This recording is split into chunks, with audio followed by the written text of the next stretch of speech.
어서오세요. 여기는 개발자리, 그리고 저는 리오입니다. 여러분, 배우고 익히지 말고 익히면서 배워요. 라는 제목으로 이야기를 한번 해보려고 합니다. 학습. 학습이라는 것을 사전에서 찾아보면 배우고 익힌다 라고 써 있습니다. 요거를 좀 더 일상생활의 이야기로 끄집어 내려보면 책을 다 보고 나서 내가 얻은 지식을 체화한다. 이상하지 않죠? 요리책을 보고 요리를 만들어 본다. 네, 어렵지 않아요. 피아노 연주 방법을 보고 피아노를 쳐본다. 배우고 익힌다. 저도 그렇고 많은 사람들이 살면서 숱하게 겪는 배움의 과정이죠. 너무나 익숙한 방법이지만 사실 효율적이진 않아요. 왜 효율적이지 않은지 이야기를 한번 해보려고 합니다. 일단 효율이라는 단어에 집중을 해보면 내가 얻은 지식 중 체화하지 못한 부분은요, 어떻게 되는 건가요? 사실 인간은 망각의 동물이라서 잊어버립니다. 지식을 얻고 다 체화하지 못한다면 체화하지 못한 부분은 버려진다고 봐야죠. 그러면 체화하면서 지식을 얻으면 어떨까요? 그러면 좀 이야기가 그럴싸해지죠. 그래서 제가 영어 문법 책을 처음부터 끝까지 쭉 읽고 나서 영어를 하려고 했을 때 자꾸 까먹는 부분이 생겨요. 그리고 그 까먹는 부분을 다시 공부하고 다시 공부하고 다시 공부하고, 사실 내가 공부한 거를 체화했어야 되는데 이게 망각의 동물이라서 망각한 부분을 계속 공부하면서 시간과 에너지를 많이 낭비했던 걸 되돌아보면은 좀 깨닫게 되는 것 같아요. 그래서 학습과 습학이라는 제목으로 이야기를 좀 풀어가려고 합니다. 먼저 앱을 만들려고 할 때 굉장히 전통적인 방법이죠. 사실 제가 이렇게 했습니다. 일단은 문법 공부를 시작해요. 문법 책들은 굉장히 많죠. 시중에 어떤 문법 책으로 공부해야 돼요? 라는 질문을 던지면 굉장히 많은 분들이 좋은 책을 추천을 해줍니다. 좋았어. 문법 공부 한참 하고 나서 좋아. 문법 공부 다 했으니까 이제 앱 만들려면 UI 좀 그려야지. UI 공부를 쭉 합니다. 문법 공부와 UI 공부를 다 하고 나면 그때부터 뭔가를 바로 할 수 있는 게 아니에요. 그래서 앱을 만드는 공부를 합니다. 문법 공부하고 UI 공부하고 그때부터 이제 앱을 막 만들어 보면서 또 공부를 해요. 또 시간과 에너지를 써요. 앞에 두 개가 선행된다고 뒤에 있는 게 자동으로 얻어지지 않습니다. 예를 들면 내가 문법 공부를 다 하고 UI 공부를 한다고 해서 계산기 만들어 주세요. 아니면 내가 계산기 만들어야지 하면 바로 툭탁툭탁 계산기가 뿅 하고 나오지 않아요. 그래서 공부를 한참 하고 이제 앱을 만들려고 했을 때 나 뭐 해야 되지? 이렇게 막막한 경험이 저는 있었고요. 아마 비슷한 경험이 있는 분들이 있을 거라고 생각합니다. 자, 이게 배우고 익히는 거죠. 우리는 앱 만드는 법을 학습했습니다. 사실 이게 우리가 쓴 에너지의 100%라고 했을 때 얘를 좀 쪼개보면요. 앱을 만드는 공부는 뭐 익힌 거기 때문에 온전히 제 거가 되는 거죠. 이게 한 30%라고 했을 때 이 앱을 만드는 공부를 하는데 필요한 지식들이 있었을 거예요. 문법 공부에서 한 10%, UI 공부에서 한 10%, 그리고 이 10%, 10% 덕분에 뒤에 30%가 가능했던 거죠. 그쵸? 우리가 문법책 다 보고 UI 책 다 보고 앱을 만들 때 언제나 그 지식들을 100% 활용하진 않잖아요. 그래서 우리가 요거를 만드는데 썼던 에너지를 100이라고 썼을 때 우리는 50 정도가 남는 거죠. 딱 봐도 비효율이 발생합니다. 25, 25가 날아갑니다. 당연히 바로 날아가지 않고요. 네. 그리고 언제나 날아가는 것도 아닙니다. 이 앱을 만드는 공부 이후에 저 나머지 회색 존에서 무언가를 쓰면은 또 내 것이 되겠죠. 근데 그때에도 내 것으로 만들지 못한다면은, 체화하지 못한다면 서서히 날아갈 겁니다.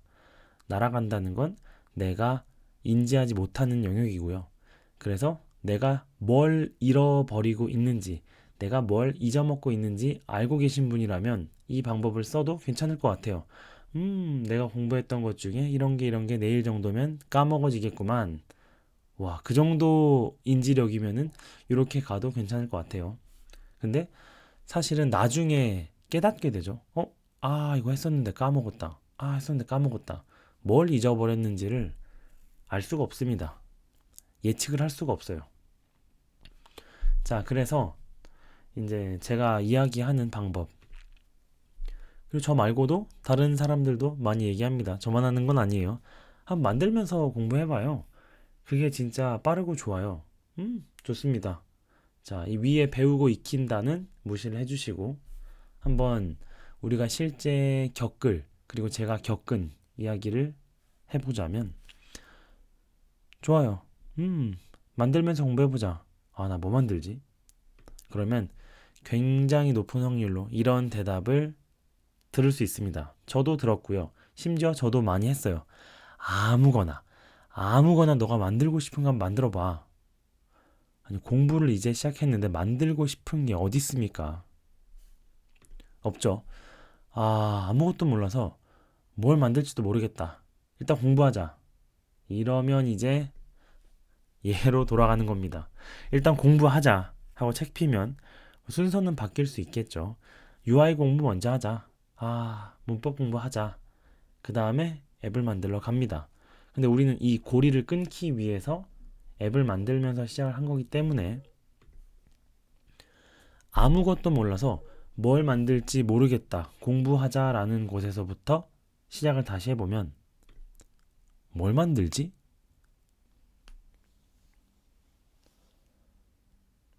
라는 질문에 이런 답을 이제 해드리고 싶어요. 아주 간단한 거 어때요? 심플한 문법, 아주 쉬운 문법과 단순한 UI, 그치만 고민을 해야 하는 로직이 있는 이런 거 어때요? 예를 들면 계산기 앱 어때요? 그래서 많은 분들이 계산기 앱으로 개발을 시작하는 걸로 알고 있어요. 그리고 저도 만들었습니다. 그리고 이 채널에도 그 계산기 앱을 같이 만들어 보는 영상도 있으니 궁금하시면 보면 좋을 것 같아요. 자, 그래서 다시 한번 시작해 볼게요. 그러면 나는 뭐가 필요하지? 라는 질문을 가장 먼저 떠올려야 됩니다. 계산기 앱 만들어야지. 근데 뭐가 필요하지? 난 뭐 해야 되지? 어떤 기능들이 있지? 이렇게 좀 더 좁혀갈 수 있겠죠. 이 계산기는 어떤 기능이 있을까? 나는 어떤 것들을 기대하지? 예를 들면 3 누르면 3이 화면에 뿅 찍히고요. 더하기 아무 변화 없고 5 눌렀을 때 8로 바뀌는, 연산이 되고 숫자가 바뀌는 어떤 것들을 기대하는지를 최대한 자세히 한번 써주세요. 그리고 그 자세히 쓴 한 줄 한 줄 한 줄 한 줄이 내가 해야 되는 것들이고요. 그걸 하면서 배움이 발생하고 하면서 배우는 습학이 가능해질 겁니다. 자, 그러면은 여기서 중요한 건 나는 무엇을 모르는 건가요? 이거 마치 자, 안 온 사람 손 들어봐 와 같은 이야기인데요. 자, 모르는 게 뭐예요? 아니, 모른다는 거를 모릅니다. 모르는데 어떻게 알아요? 맞아요. 내가 모르는 걸 모르는 상태예요. 그래서 내가 모르는 걸 알려면 어떻게 해야 하지? 이거는 정말 자신만의 방법이 필요하고요. 그리고 여러 가지의 도움이 필요합니다. 주변 사람에게 물어볼 수도 있고요. 이미 해본 사람에게 물어볼 수도 있습니다. 내가 이걸 하려고 하는데요. 안 돼요. 못 하겠어요. 근데 뭘 몰라서 못 하겠는지 모르겠어요. 구글링을 해서 계산기를 만들 때 이런 걸 해야 됐었구나. 내가 이걸 몰랐었네. 알 수도 있고요. 뭐 시니어라든지 멘토라든지 지인들에게 이렇게 하려고 하는데 못합니다. 근데 뭘 몰라서 하는지 모르겠어요. 라고 하면 알려줄 거예요. 근데 내가 뭘 모르는지를 알게 되는 요 순간이 굉장히 중요합니다. 이게 가장 어려운 부분이기도 하고요. 여기까지만 넘어가면 그 뒤는 굉장히 쉬워져요. 이렇게 되죠. 계산기를 만들려고 하면서 약간의 익힘이 발생을 하면 쭉 가면 좋겠지만 그렇게 지속이 되진 않고요. 이렇게 되죠. 뭐 공부했다가 공부한 걸로 만들었다가 또 문법 공부했다가 공부한 걸로 만들었다가 이렇게 왔다 갔다 왔다 갔다 왔다 갔다 합니다. 아, 이렇게 만들면 되나? 안 되네. 아, 내가 뭐 모르는 거지? 공부하고요. 공부한 걸 가지고 만드세요. 만든 다음에 막혀요. 막힌 다음에 만드세요. 자, 이렇게 만들고 나면은 아마 이렇게 될 거예요. 우리가 익히는 데 쓴 비용이 30%일 거고요. 그 다음에 공부하는 데 쓴 비용이 10%, 다른 공부 10%일 거예요. 왜냐면 앞에서도 봤듯이 이 뒤에 있는 걸 계산기 앱을 만들기 위해서 실제 필요한 지식들은 10%, 10%였잖아요. 물론 내가 모르는 것을 알아가는 요 노력, 에너지, 시간이 조금 더 들어가긴 하지만 그리고 적지 않은 에너지지만 일단은 그거는 무시하고 계산을 해볼게요. 실제 계산기를 만드는데 시간과 노력 30% 쓰고 나머지 지식들을 얻는데 쓰죠. 그리고 해도 되지 않아도 될 공부들, 내가 이것을 하는데, 이 계산기를 만드는데, 간단한 걸 만드는데 필요하지 않은 것들은 하지 않습니다. 왜냐고요? 어차피 잃어버릴 거잖아요. 그럼 얘는 언제 해요? 필요할 때 하세요. 필요했나요? 이 뒤에 있는 회색의 25, 25, 이 영역들이 내가 계산기를 만드는데 필요했나요? 아니라고요? 필요하지도 않은데 왜 거기다가 시간과 에너지를 써요? 해야만 할 것 같았다고요? 좋습니다. 그러면 맥북에 디벨로퍼 앱에 들어가셔서 WWDC 검색을 하시든 아니면 그 카테고리에서 영상을 한번 보세요. 거기에는 애플 생태계에 관련된 iOS와 관련된 영상들이 수십 개, 수백 개가 있습니다. 다 봐야 할 것 같지 않아요? 다 봐야 할 것 같은 느낌이 들죠? 질문은 바꿀게요. 다 볼 수 있어요? 좋아요. 다시 한번 바꿀게요. 그거 다 기억할 수 있어요? 다 할 수 있다고요? 가시죠.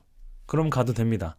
그게 안 된다면 내가 필요한 순간에 내가 뭘 모르는지를 인지하고 내가 필요한 것들을 배워가면서 내가 만들어야 될 것을 만드는 게 가장 효율적인 방법이라고 추천드리고 싶습니다. 좋아요. 그러면 뭐부터 해보실래요? 계산기 실을 수 있잖아요. 첫 번째로 제안하는 건 타이머 앱입니다. 아이폰의 기본 앱으로 있고요. 사용자가 설정한 시간이 끝나면 알람을 울리는 간단한 앱입니다. UI도 원하면 간단하게 만들 수 있고요. 기능 또한 구현하는데 많은 것들이 필요하진 않습니다. 하지만 점점 더 똑같이 만들어 갈수록 어려워지겠죠. 사용자가 저장해 놓은 알람도 저장해야 되고 껐다 켜져도 남아 있어야 하고 매일 반복이 되어야 할 수도 있고요. 여러 가지 기능들이 있겠죠. 이런 식으로 간단한 앱들을 좀 추천을 드릴게요. 제가 기능까지 명세하진 않을 거고요. 이름만 드리고 요런 컨셉의 앱 어때요? 라고 제안을 해보고 이 중에 오 재밌어 나 이런 거 만들어 볼래 하면 그것부터 시작해보면 됩니다. 간단한 퀴즈 앱, 퀴즈의 컨텐츠는 잘 모르겠어요. 퀴즈를 시작하고 사지선다형 혹은 주관식으로 내도 되고요. 혹은 여러 가지가 있고요. 그 퀴즈 앱에는 타이머가 있을 수도 있고요. 문제를 제출하고 정답인지 아닌지 혹은 10개의 질문을 받고 몇 점인지 채점해주는 혹은 MBTI를 측정해줄 수도 있겠죠. 간단한 퀴즈 앱. 그리고 숫자 맞추기 게임. 랜덤의 숫자가 생성이 되고요. 업 앤 다운으로 숫자를 맞추는 거죠. 이게 소주 병 뚜껑 이렇게 손가락으로 때리면서 했던 그 게임이 생각나는데 똑같은 로직입니다. 네. 좀 더 재밌게 만들기 위한 추가적인 룰은 고민을 해보셔야 될 것 같아요. 그 다음에 간단한 단어장 앱. 네. 쉽죠? 하나 단어를 하나 저장하고 혹은 단어와 관련된 설명 그리고 그 뒤부터는 뭐 즐겨찾기, 틀린 거 다시 공부하기 여러 가지 간단한 단어장 앱을 만들어 보는 건 어떨까요? 그 다음은 뭐 데일리 무드 트래커 단어장 앱과 똑같아요. 근데 여기에는 미모지가 들어가거나 사진이 들어가거나 링크가 들어가거나 다른 컨텐츠를 넣는 것만 해도 다른 앱이 되죠. BMI 계산기 앱 진짜 단순해요. BMI를 계산하는 공식은 찾아보시고요. 그냥 계산기가 아니라 뭐 이런 것들을 계산해주는 앱이죠. 마찬가지로 심플한 UI 그리고 복잡하지 않은 문법 그리고 조금은 생각해봐야 하는 로직 이런 게 들어가겠죠. 뭐 레스토랑 메뉴 앱 실제로 우리가 만나는 키오스크 같은 것들이겠죠. 뭐 드시고 싶어요? 이거요? 저거요? 그 다음에 쿠폰은 있나요? 결제는 뭘로 할 건가요? 만들어 보세요. 실제로 앱으로 하는 것과 가장 비슷하게 만들수록 더 어려울 거고요. 간단하게 만들고 싶으시면은 간단하게 해도 좋습니다. 그리고 뭐 날씨 앱은 너무 복잡해요. 좀 더 간단한 뭐 요일과 온도와 습도 뭐이 정도만 보여주는 실제 기온일 필요도 없어요. 네, 실제 기온일 필요도 없고요. 정확하지 않을 거예요. 원래 기상청은 정확하지 않을 수 있으니까요. 그냥 랜덤의 데이터로 날씨를 보여주는 앱 만들어 보는 것도 좋습니다. 혹은 작은 노트 앱, 아이폰 기본 앱 중에 메모 앱이 있는데요. 노트 앱이 있는데 그거를 좀 더 라이트한 기능으로 작게 만들어 보는 거죠. 이 중에 하나도 없으신가요? 제가 말씀드린 것 중에 이거는 할 수 있겠어. 할 수 있겠어는 없을 수 있죠. 네. 하지만 재미없어 보여. 하나도 만들고 싶지 않아. 혹시 이런 상태이신가요? 그렇다면 개발하고 싶어 하고 싶으신 거죠? 라고 물어볼 수밖에 없는 것 같아요. 뭔가를 만들어 보고 싶으신 건가요? 그러니까 정말로 내가 개발이라는 것을 하고 싶으신 건가요? 물론 제가 드린 예제 중에 하나도 마음에 안 들 수 있기 때문에 농담입니다. 뭐든 좋아요. 개발이 하고 싶지 않다라는 뜻이 아니라 뭐든 좋아요. 뭐든 좋으니까 이걸 보고 나는 그러면 다른 거 만들어야지. 너무 좋습니다. 중요한 건 배우고 익히는 게 아니고요. 익히면서 배워가는 게 중요한 거니까요. 근데 익히면서 배워가기 어렵기 때문에 앱을 추천드려 보았습니다. 공부하시고 만드시면서 이제 그 사이클을 타서 효율적인 학습을 진행하기만 하면 뭐든 좋습니다. 정리해보자면은 배우는 데 시간을 쓰고 배운 걸 체화하는 데 시간을 쓰기보다는 체화할 걸 정하고 체화하면서 체화하는 데 필요한 지식들을 거꾸로 습득하는 습학이 좀 더 빠르게 일어나는 게 효율적인 배움이 발생할 수 있다를 좀 길게 설명드려 보았습니다. 그러면 좀 더 효율적인 학습으로 빠른 성장을 하기를 응원하도록 하겠습니다. 그러면 오늘은 여기까지.